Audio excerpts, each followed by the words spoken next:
From Kansas State University, this is Agriculture Today. Eric Atkinson with you. Here's what's coming up.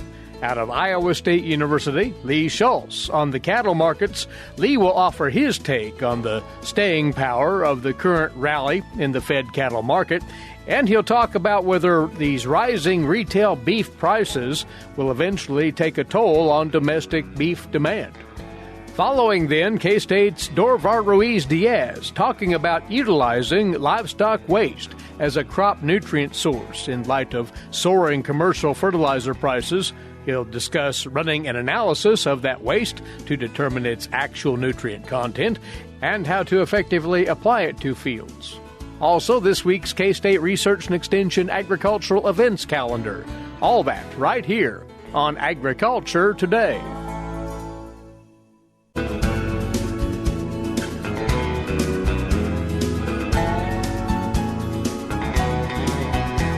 This is the K-State Radio Network, and welcome once more to Agriculture Today, our Monday edition, which opens up on the cattle markets, and this time we tap into the comments of Lee Schulz. He's a livestock economist at Iowa State University.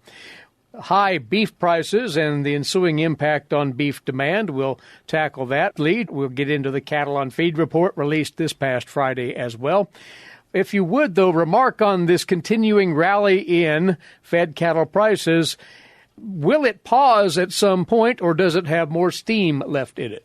Well, I think the phrase is optimism building, and we really look at futures are responding to the higher cash prices. Each week that we continue to see this bill, I think, provides that support. We're really working at potentially some of those resistance levels. As I look out at that April contract, it wasn't that long ago that, we were trading in that 142 to 143 range, and we're building there again. So I think, we're seeing the seasonal support here a bit, and I think, that's providing some support. Now, when you look at feeder cattle, they're responding to the down market in cash this week. And so I think, we're seeing those fundamentals play out. But overall, I think, it is playing to some optimism here. We've seen nice jumps in fed cattle prices last 2 or 3 trading weeks. One wonders, just straight out, when that market might top out. Is there anything that one can look at to get an idea of that, Lee?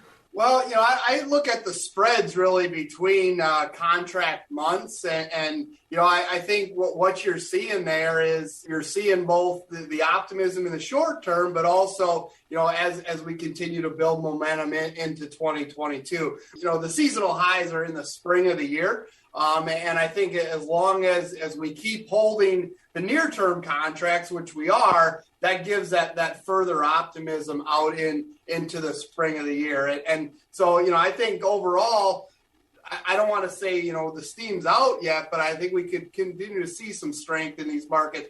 But we got to remember what we've seen over the last year, I think gives us a little bit of precedent here that we're not going to see the big market jumps. We were trading in some tight trading ranges throughout the year, and what I would expect if we do see some support is kind of trading then that in that tight trading range. But the lack of any downward movement, especially when we look at what we've seen in the wholesale market, gives me that optimism here. Briefly here, and you touched upon the feeder cattle market. You look at the auctions here in Kansas, some of the prime ones where feeders traded higher this past week. Another of the prime auctions, they were leaning toward the lower side. What's your read on what's happening in that market then? Well, I think it's a similar dynamic to what I've seen here in Iowa. I think I've seen it in South Dakota. We got to remember that November is a huge calf run month. So, we'd expect all else equal that to pressure supplies, but also you got to think about the mix of yearlings that are being sold. Yearlings are in really strong demand right now. The supplies are tight of them. And also we got to remember the spring contracts for fed cattle are really good. So what those auction markets have for a mix of yearlings versus calves, I think certainly impacts those prices that we're seeing. Also, I think we've just been hearing issues with supply chain trucking issues that can cause some impacts at particular auctions. So, the dynamics are really set up for, I think, a lot of volatility, but also I think we've seen some strength behind what we've seen overall in the corn and the feeder cattle market. Well, the USDA lent more to the discussion in the form of its monthly cattle on feed report Friday afternoon. Market watchers pretty much pegged this one in advance, didn't they? They did, and so I put it in the category of probably a ho-hum report. I don't see much reaction coming out of this report, given it came in pretty close to pre-report expectations.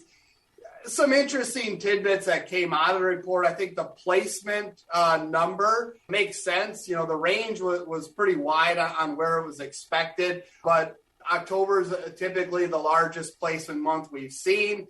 And it's just playing out where, we're finally seeing the larger year-over-year placements, but we're comparing to a much lower level back in 2020. This is the largest placement number we've seen since October 2019 of any particular month. But I think it's probably one of the last much larger placement numbers we're going to see as those supplies are tightening. Where the placements came from as far as weights was pretty even. The largest weight category was down year over year, but I think a lot of those cattle are already in feedlots. Boxed beef prices, Lee, continue to lose ground, it seems, week by week. One wonders if that will level off here in the relative near future. Well, some are arguing that this is an overdue correction, as we've seen really strong choice cutout values this year. We've seen them move really counter-seasonally, and that's what we're actually seeing now is this weakness is not very typical for mid-November levels. This is typically a time of really ramp up in the wholesale values as you're getting into that holiday buying. Given the fact that it's moving kind of counter-seasonally, I'm hesitant to say this is a longer-term trend, as I think there's potential for some leveling off or even some support here in wholesale values. But we put that in the context of really strong values. So, I think it's difficult to really maybe read the market until we see some longer-term trends. I think it's something we're going to continue to watch, but obviously the fed cattle market so far has discounted that information. That leads us into a prevailing question out there. High beef prices at the retail level, no doubt about that. And one does start to wonder if those are going to begin to influence domestic beef demand, which has been moving along quite nicely in recent months or so. And you actually put an article together recently that addressed that directly, and you wanted to clarify within that article, Lee, what we're really talking about when we say beef demand. Yes, and part of this writing this article is a little bit preemptive as economists, market observers, market analysts have been getting a lot of questions about high prices, inflation. What does that mean? How long is that likely to last? So we've all been putting together more information regarding demand. And, I think the big picture is we got to understand what demand is. It's both price and quantity. So as higher prices, you expect lower quantity being demanded. But also, I think the market has overall shown pretty strong demand. So we've, even at times seen higher quantities or similar quantities to maybe a year ago and higher prices. So that is a signal of very strong demand. So you can look at it as, that total pie is still pretty large when you're looking at what's being paid for retail and how that trickles throughout the beef supply chain. When you think about consumer pushback on these high prices, it's not just about strict demand, quantity demand, as you describe it. There are multiple factors that come into play here, you say. Certainly. And when we look at consumers right now, I think the economy is doing well. So consumer income levels are holding. We also got to remember that substitutes are important in this, and all protein prices are higher. And then, I think consumers have just shown they prefer beef here. And we've seen really strong demand hold through a lot of different conditions over the last 18 months. So, I really point to, if we look at this last third quarter of the year, when we look at our demand indices, they maybe took a little bit step back, but maybe not as much as we would have expected given the much higher prices. So I think my takeaway is so far demand is holding, that consumers are still willing and able to buy a relatively large quantity of beef, at these very high prices. What I think we need to watch is post-holiday. So there, as we move into, the winter period, what happens to that dynamic? Do we continue to see consumers pay those higher prices, or do we start to see a real impact on that quantity demanded? There's a lot to really play out here, but I think there's a lot of signals that demand is pretty strong. You step back and take the 30,000-foot view of all of this, and regardless of inflation and other factors that might turn one's head, the cattle sector is in pretty good standing right now, isn't it? It is. I like to always characterize markets as short-term bearish and long-term bullish, and I think that's really what we're facing, and we're kind of getting into that, more bullish as we're seeing higher prices. So there's certainly challenges that the market's working through, but we're entering those fundamentals of tighter supplies. And so far, demand has been really strong throughout that supply chain. So not to say there's not going to be hiccups as we move into late part of the year in 2022. But again, the more weeks we can stack on top of each other of these prices holding or continuing to improve, I think that bears out much better and better for 2022. It's a good run. Let's keep it going. Lee, thanks, and happy Thanksgiving to you and yours. Appreciate your time right here. Happy Thanksgiving to all of our listeners. Thank you. Lee Schulz, livestock economist out of Iowa State University, with us for the cattle market segment on this Agriculture Today.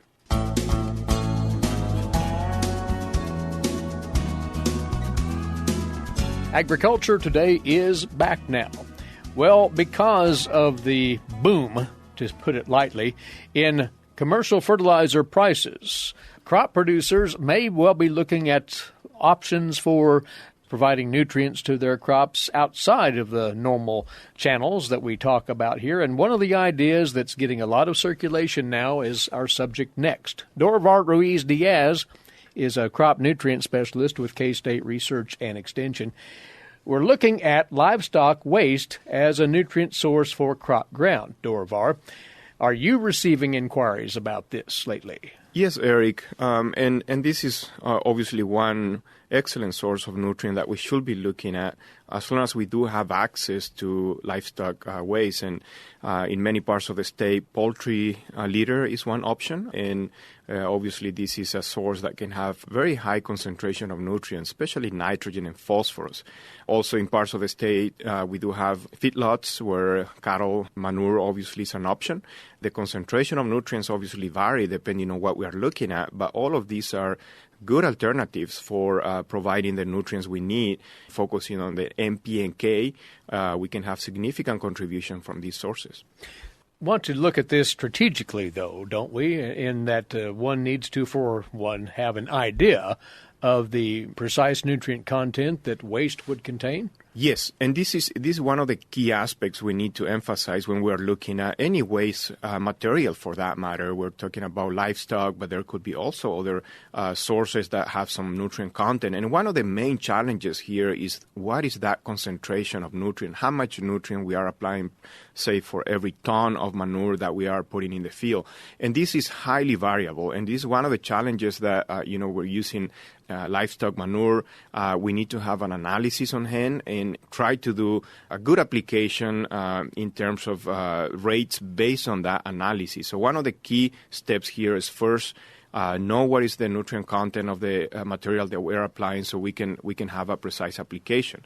The second challenge is also that when we're thinking about fertilizers, obviously we're thinking about nutrients being 100% plant available. That may not be the case for some of the nutrients in manure sources, and especially if we're talking about nitrogen. And this was it's a little bit more challenging in the case if we take the example of poultry manure, which usually has a pretty high content of nitrogen. We're talking easily 40 to 60 pounds of nitrogen per ton of poultry litter. However, the nitrogen present in that manure may not be 100% available, and this is very important, again, for nitrogen.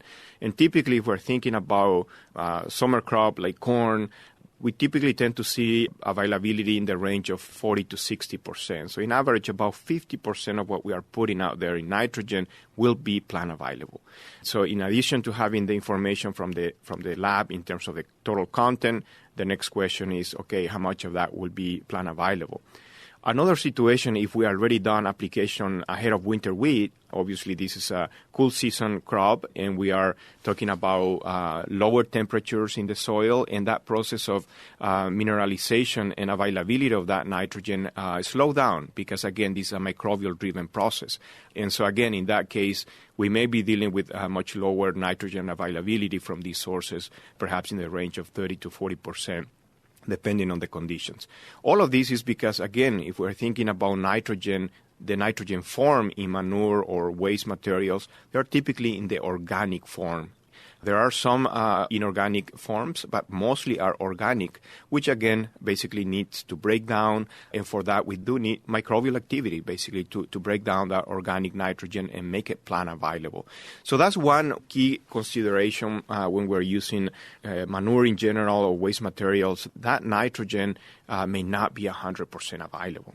On this question of availability, then, for those who practice strict no-till, would a single tillage be important here to improve that availability? That's a very good question, and we've done quite a bit of research doing this comparison. And what we found is that there's really not a big difference in terms of availability between conventional tillage and no-till. One of the challenges, though, is that with no-till, if we are applying on the surface, we do have the potential of losing some of that inorganic nitrogen. In other words, whatever inorganic nitrogen is there, we may be subject to losses. However, all the organic nitrogen that's there basically follow the same cycle, will basically break down by microbes and hopefully with some moisture start moving in the soil. So we do see similar crop response with those two systems. Obviously, in a conventional tillage system where we're incorporating this manure, will tend to be more efficient just because, again, we are putting that manure in contact with microbes. That breakdown process is faster. And so we do tend to see a little bit of benefit there in terms of how quickly that nitrogen may become available. The other points that we need to think about here is the next nutrient is phosphorus. And I want to spend a little bit of time on this because phosphorus, in my opinion, is perhaps the main nutrient that we can use from manure in general. Because we don't have the same challenges we have with nitrogen where availability could be a challenge. In the case of phosphorus, agronomically, they're typically 100% available. Right. So whatever we are getting from that lab analysis, we can consider that to be 100% available. And waste tends to be rich in phosphorus by and large, doesn't it? Yes. Again, because also we don't have the risk of volatilization losses like we do in nitrogen, so we tend to keep most of that phosphorus in the manure.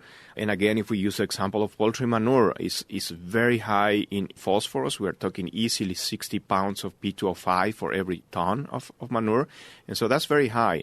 And again, we can meet the phosphorus requirement pretty easily for a crop or even a couple crops in the rotation, depending on the application rate. One consideration for phosphorus is that if we're dealing with very low testing soils, we tend to consider the phosphorus availability to be slightly lower, essentially to cover for any variability that we have in the field there. And so we are able to apply a little bit higher rates of manure to meet the phosphorus demand. So there's a little bit of consideration there when it comes to soil test levels. But again, agronomically, all the research we have shows that we can essentially count on that phosphorus to be 100% available to the next crop. The other nutrient that obviously could be very important, especially in eastern part of the state, is potassium. And potassium is essentially all 100% available as well. We don't have any organic form of potassium in waste materials or manure. And so, again, all of that potassium, it will be available. Attaining uniform application, though, is an awfully tall hurdle to clear, isn't it? Yes, Eric, and these are some of the challenges. And again, we have to recognize these. Obviously, we have some limitations, and one of those tends to be the uniform application of waste materials. And depending on the type of material we're dealing with, this could be more difficult. For example, if we have access to liquid swine manure, for example, oftentimes that can be injected, and application, uniform application is easier. Poultry litter usually tends to be applied in lower rates. We're typically talking more like 2 tons per acre. And so in that situation, also uniform application tends to be a little bit easier. But then if we're thinking about cattle manure, especially feedlot, obviously that uniform application is very difficult. But at the same time, we do higher application rates. Cattle manure usually is slightly lower in nutrient concentration, so we are able to apply higher rates. So again, these are some of the key factors we need to think about, and every case is different depending on the source we are using, the nutrient concentration, the equipment available for application as well. But certainly that variability is one of the challenges. One does, you say, though, Dorivar, need to step back, considering manure applications, whether they will work in their situation. But in the end, will there be an economic advantage to going to the trouble? That's an excellent point, Eric. And that is one issue that obviously can vary depending on each producer. Obviously, we know some producers that will have access to different source of manure fairly easily. Transportation tends to be one of the main challenges here. And so, again, in some cases, they will be close enough to sources of manure that, again, the cost will certainly pay and, again, could be quite economical. But in other cases, again, if we're talking long-distance transportation, this may be a limiting factor. And in that case, obviously, this may not be an option for some of those producers.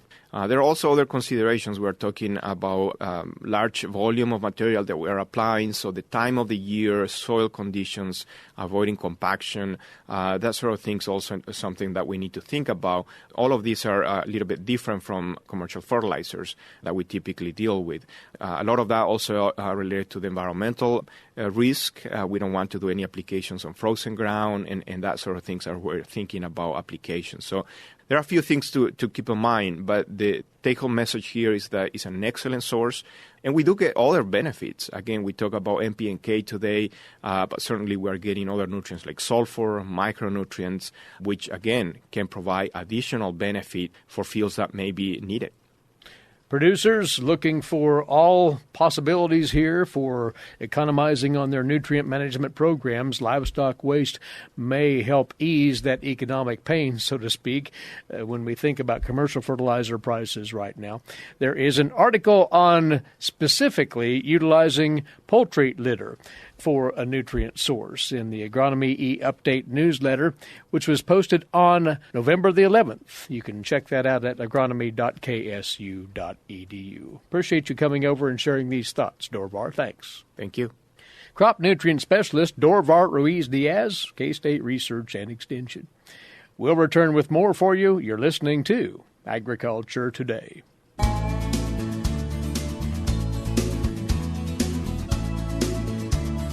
Topping off this Agriculture Today, it's our weekly overview of the K-State agricultural calendar ahead. Well, this being a holiday week, that calendar is quite light, as you'd imagine.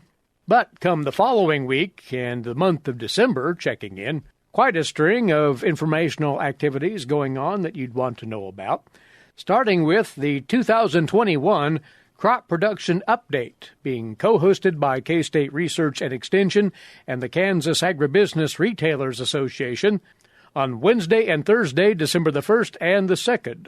Again, that would be a week from this Wednesday in Lindsborg at the Sundstrom Conference Center there. This training will provide the latest research and technological advances in weed and insect control, fertilizer and chemical recommendations, soil fertility, and much more. And the course has been approved for 4 1A, 1 core hour, and 11 CCA continuing education credits for you crop advisors. Among the topics this update will cover herbicide application dates and GPA on residuals, current research on wheat production, the market outlook, and the 2021 crop budgets in Kansas just released by K-State, planning and conducting a prescribed burn, nutrient management in forage systems, Concepts and Recent Research in Soil Health in Kansas, Advancing Stewardship in Corn, Nutrient Management in Corn and Wheat, Disease Management in Wheat, Corn, and Soybeans, and a look at cover crops, soil health, and water quality. Again, K-State Research and Extension and the Kansas Agribusiness Retailers Association partnering up to hold the 2021 Crop Production Update in Lindsborg, December the 1st and the 2nd. To register or to find out more, go to ksagRetailers.org. That's ksagRetailers, all one word, .org. This one we mentioned last week. We'll repeat it. K-State Research and Extension will be hosting a cover crop workshop and a livestock grazing tour in northwest Kansas on Monday, December the 6th. It's a free event to start at the 4-H building in Norton at 10 o'clock the morning of the 6th, with registration, the program itself at 10:30. They're noting that for those interested, transportation will be provided to Norton from the Fort Hays State University campus around 8:30 that morning. There'll also be transportation to the several farms in Norton County for the afternoon grazing tour. Lunch will be provided at this event. This will entail workshops on how to make cover crops work in one's operation, techniques to integrate livestock grazing with cover crops, and more. The field day is sponsored by the Twin Creeks Extension District, along with the Big Creek and Middle Smoky Hill River watersheds. For more information, or to again register, go to the Kansas Center for Agricultural Resources and the Environment website. That's kkare.ksu.edu. Or inquire at any of the Twin Creeks Extension District offices. And then a little further down the calendar, December the 8th and the 9th, as well as December the 21st, the 2021 Crop Pest Management Schools. Two of the schools in the traditional in-person format, the third in a virtual format. The one on December the 8th is in Colby at the City Limits Convention Center there, December the 9th, then in Great Bend at the Knights of Columbus Hall. The virtual school on December the 21st. Each of these will feature a variety of topics: corn diseases, combating wheat diseases, a weed research update, getting the most out of one's herbicide applications, common weed identification, controlling common corn insects, and a research update on liquid pesticide applications. The cost to attend, $50 if registered by December the 1st. After that, $75. The virtual school fee, $75 by December the 17th. To take care of that registration or to again find out more about these crop pest management schools, go to sunflower.k-state.edu. sunflower.k-state.edu.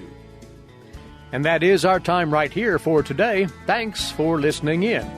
Eric Atkinson here. This has been Agriculture Today over the K-State Radio Network.